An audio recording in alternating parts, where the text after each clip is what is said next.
Hi students, ఈ రోజు మనం చెప్పుకోబోయే topic retrosynthetic analysis. This is my channel Chem with BSK. మీకు నెక్స్ట్ వీడియో ఏ టాపిక్ మీద కావాలో మీరు నాకు కామెంట్ సెక్షన్ లో కామెంట్ చేస్తే నేను నెక్స్ట్ వీడియో ఆ టాపిక్ మీద చేస్తాను. మనం రెట్రోసింథటిక్ అనాలిసిస్ లో టార్గెట్ మాలిక్యూల్ ని యూజ్ చేస్తాము. అందువల్ల మనకి రెట్రోసింథటిక్ అనాలిసిస్ గురించి తెలుసుకునే ముందు టార్గెట్ మాలిక్యూల్ అంటే ఏంటి అనేది తెలియాలి. మనం నార్మల్ గా సింథసిస్ చేసినప్పుడు సింథసిస్ ఎలా జరుగుతుంది? ఏదైనా మనం రియాక్టెంట్స్ తీసుకున్నాము. ఫర్ ఎగ్జాంపుల్ గా నేను ఏ అండ్ బి అనే రియాక్టెంట్స్ తీసుకున్నాను అనుకోండి. ఇవి రియాక్టెంట్స్. ఏదో ఒక రియాక్టెంట్స్ మనం ఏదో ఒక రియేజెంట్ తో నేను రియాక్షన్ చేస్తే నాకు సి అనే ప్రొడక్ట్ వస్తుంది.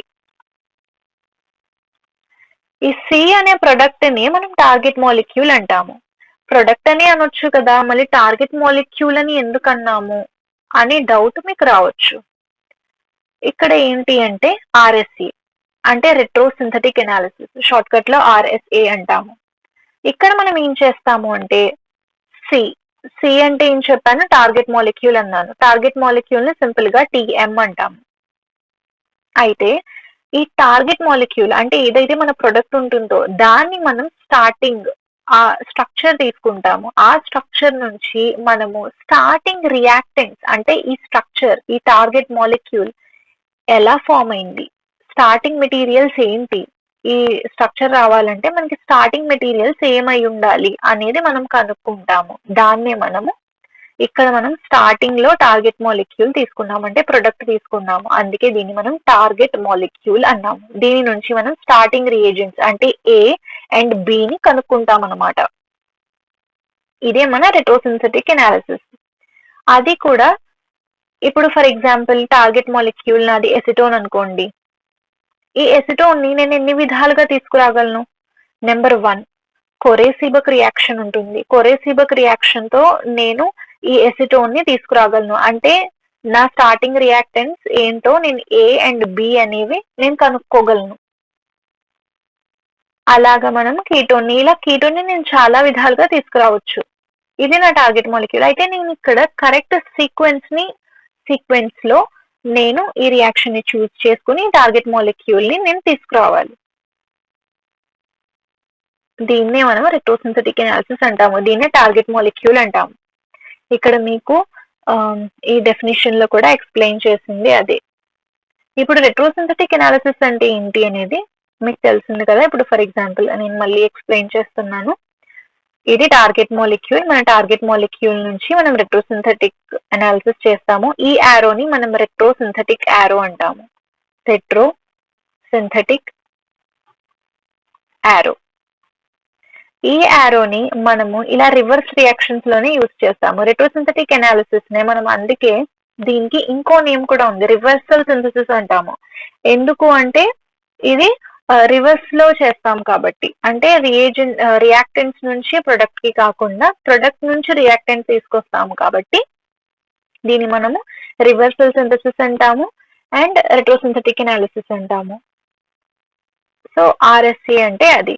నేను ఎగ్జాంపుల్ గా ఒక సైక్లోపెంటనోన్ తీసుకున్నాను, సింపుల్ గా అర్థం అవ్వడం కోసం. సైక్లోపెంటనోన్ ఇది ఒక సైక్లోపెంటనోన్ స్ట్రక్చర్. దీన్ని నేను ఏం చేశాను అంటే ఇక్కడ డిస్కనెక్షన్ చేశాను. టూ డిస్కనెక్షన్స్. ఇక్కడ సి డబుల్ బాండ్ ఉంది, ఇక్కడ ఒక డిస్కనెక్షన్ చేశాను, ఇక్కడ ఒక డిస్కనెక్షన్ చేశాను. చేస్తే నాకు 2 సింథాన్స్ అనేవి ఫామ్ అయ్యాయి. ఇదొక సింథాన్. అండ్ మీకు ఇంకొకటి గుర్తు పెట్టుకోవాల్సింది ఏంటి అంటే మనం డిస్కనెక్షన్ చేసినప్పుడు ఒక దానికి ఇలా పాజిటివ్ ఛార్జ్ ఉండాలి, ఇంకొక సింథాన్ కి నెగటివ్ ఛార్జ్ ఉండాలి. ఇవి సింథాన్స్ తయారు చేసిన తర్వాత దీనికి సింథటిక్ ఈక్వివాలెంట్స్ మనం తయారు చేయాలి. దీని గురించి డీటెయిల్ గా నేను నెక్స్ట్ వీడియోలో చేస్తాను. సింథాన్స్ అంటే ఏంటి, సింథటిక్ ఈక్వివాలెంట్స్ అంటే ఏంటి అనేది. ఇవి సింథటిక్ ఈక్వివాలెంట్స్ అన్నమాట. దీని సింథటిక్ ఈక్వివాలెంట్ ఇది. అయితే ఇప్పుడు మనం సైక్లోపెంటనోన్ ఎలా ఫామ్ అయింది అనేది స్టార్టింగ్ రియాక్టెంట్స్ ని కనుక్కున్నాం. ఇది నెంబర్ 1, ఇది నెంబర్ 2, ఫార్మాల్డిహైడ్ నెంబర్ 2. ఇప్పుడు నేను సింథసిస్ ఎలా చేశాను దీని నుంచి అంటే చూడండి. ఫార్మాల్డిహైడ్ ఇదే కదా మనకు వచ్చిన రియాక్టెంట్. స్టార్టింగ్ మనం సైక్లోపెంటనాన్ నుంచి వచ్చింది. సో ఇది ఒక రియాక్టెంట్ కదా మనది. దీని నేమ్ ఏంటి? ఫార్మాల్డిహైడ్. ఫార్మాల్డిహైడ్ ఫార్మాల్డిహైడ్ ఫస్ట్ నేను దీంతో రియాక్ట్ చేశాను, ఆ తర్వాత ఎన్బ్యూటైల్ లిథియంతో రియాక్ట్ చేశాను, ఆ తర్వాత SN2 రియాక్షన్ చేశాను ఇక్కడ దీంతో చేస్తే, ఆ తర్వాత aqueous solution ఆఫ్ మెర్క్యూరీ తో చేశాను, ఆ తర్వాత వాటర్ తో ట్రీట్ చేశాను. చేసిన తర్వాత నాకు సైక్లోపెంటనోన్ స్ట్రక్చర్ వచ్చింది. సైక్లోపెంటనోన్ అలా నాకు సైక్లోపెంటనోన్ అనే స్ట్రక్చర్ ఫామ్ అయింది. దీని మెకానిజం కూడా మీకు కావాలి అనుకుంటే నేను కొరెసీబక్ రియాక్షన్ ఎక్స్ప్లెయిన్ చేసినప్పుడు నేను డీటెయిల్ గా మెకానిజం అనేది కూడా ఎక్స్ప్లెయిన్ చేస్తాను. మీకు కావాలనుకుంటే మీరు అప్పుడు నేను చేసినప్పుడు ఆ వీడియో చూడొచ్చు. దిస్ ఇస్ మై చూడొచ్చు.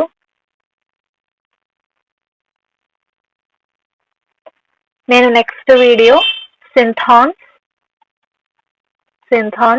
అండ్ సింథటిక్ ఈక్వివాలెన్స్ మీద చేస్తాను. This is my channel Chem with BSK. మీకు నెక్స్ట్ వీడియో ఏ టాపిక్ మీద కావాలో మీరు నాకు కామెంట్ సెక్షన్ లో కామెంట్ చేస్తే నేను నెక్స్ట్ వీడియో ఆ టాపిక్ మీద చేస్తాను. Thanks for watching. For more videos, please do like, share and subscribe to my channel, and don't forget to click the bell icon. Bye bye friends. Have a nice day.